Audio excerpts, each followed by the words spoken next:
মহাসপ্তমী।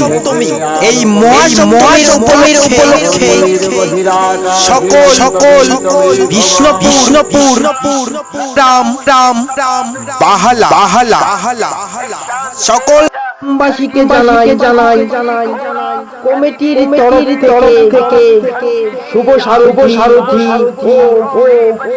ও শুভেচ্ছা।